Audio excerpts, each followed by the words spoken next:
Last month at the Dilemmas of Humanity conference, Naledi Pandor, South Africa's Minister of International Relations and Cooperation, recounted her firm opposition to Israel's admission as an observer in the African Union.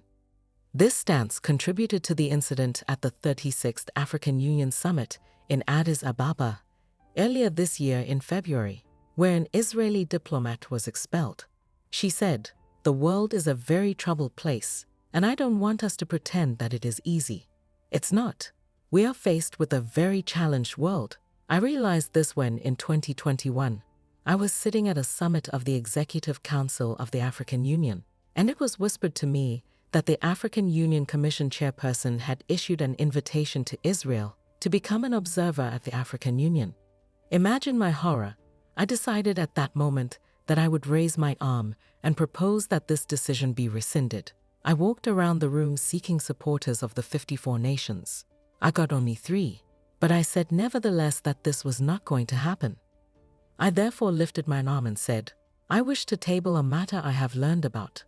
And as South Africa, we object to it, and it must not be implemented. We want our leaders to discuss it, and we will never accept it as South Africa. While we appreciate the role that the Organization of African Unity played, achieving our freedom as South Africa, this decision of the AU Commission chairperson will make us consider whether we can be present in the African Union. You might be wondering how Israel's relationship with Africa evolved to the point where it was granted permission to participate in the African Union Summit. To comprehend this, we must briefly delve into history. Israel once held observer seeker status within the former African Bloc Organization, the OAU, Organization of African Unity. Observer status is a privilege extended by certain organizations to non-members, enabling them to engage in the organization's activities. Typically, observers have limited involvement in the organization, lacking the ability to vote or propose resolutions. However, when the OAU was dissolved in 2002, Israel's observer status came to an end. The successor organization, the African Union, AAU, was formed to replace the OAU as the current bloc organization for Africa. At its inception, no observer status was made available, as membership was restricted to countries on the African continent. Fast forward to 2021, after 19 years since the dissolution of the OAU, and years of diplomatic efforts to secure observer status with the AU, Musa Faki Mohammed, the chairperson of the Commission, unilaterally accepted Israel as an observer. In response to this development, Israel's Minister of Foreign Affairs, Yair Lapid, remarked, "This is a day of celebration for Israel-Africa relations. This diplomatic achievement is the result of consistent work by the Ministry of Foreign Affairs, its African division, and Israeli embassies on the continent. It corrects the anomaly that has persisted for nearly 2 decades and is a vital step in strengthening Israel's foreign relations.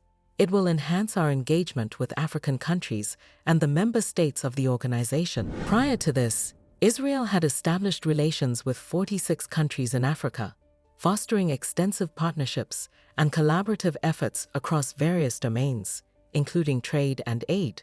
The unilateral acceptance of Israel by the chairperson did not sit well with South Africa, represented by Naledi Pandor, and several other countries within the bloc. This decision sparked outcry and protests throughout the African Union, particularly from South Africa and Algeria, who argued that it contradicted the AU statements supporting the occupied Palestinian territories. In response to these concerns, a committee of heads of state was established last year to deliberate on the withdrawal of Israel's accreditation as an observer.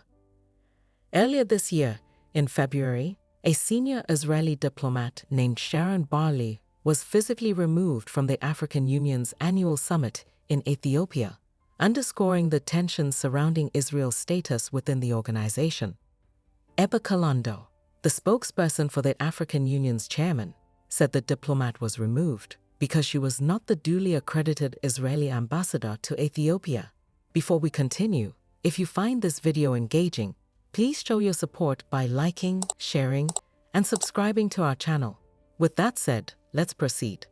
An AU official later told AFP news agency that the diplomat who was asked to leave had not been invited to the meeting. with a non-transferable invitation issued only to Israel's ambassador to the African Union, Naledi Pandor. It is regrettable that the individual in question would abuse such a courtesy, the official added, a day after the Israeli delegation was expelled from the opening ceremony of the summit.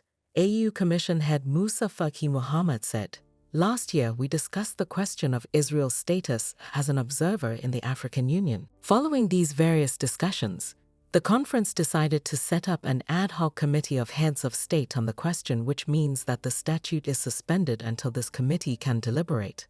And so we did not invite Israeli officials to our summit. We found that there was a personality who entered the room with a badge, and naturally we asked him to leave the premises. We are in the process of making the necessary investigations because he does not reside here. He came from Israel, and whenever someone arrives here, he is invited. He is invited by the chairperson of the African Union Commission. The official was not invited." The move to remove the Israel ambassador from the summit was condemned by Israel's foreign minister. He said, "Israel looks harshly upon the incident in which the Deputy Director for Africa, Ambassador Sharon Barley, was removed from the African Union Hall, despite her status as an accredited observer with entrance badges." Israel blamed the incident on South Africa and Algeria, two key nations in the 55-country bloc, saying they were holding the AU hostage and were driven by hate. However, South Africa rejected the claim, saying Israel's application for observer status at the AU had not been decided upon by the bloc, and the removal of the Israeli ambassador was solely based on principles. South Africa and the governing party have always opposed the occupation of Palestine by Israel. South African government came out to support the Palestinian people and strongly condemned the attack on Gaza by Israel. Pandor also revealed that during her efforts to rally support from other countries against Israel's observer status, she discovered that countries that are known oppressors and ongoing colonial occupiers wield their financial influence to provide grants and aid to African nations, thus securing depoliticized support from these African countries for their oppressive agendas. Israel and Morocco were specifically mentioned as nations playing a particularly negative role in Africa. Regarding Morocco, its strained relations with numerous African countries became apparent. Up until 2017, the country was not even a member of the African Union, highlighting the complexities of its interactions with the continent. Do you think Naledi Pandor's decision to kick out Israel from the African Union summit was right? Let us know in the comment section. Also, channel membership is now active. Please help me buy a cup of coffee if you enjoyed my content. Thanks for watching. Please like, share, and subscribe to the channel.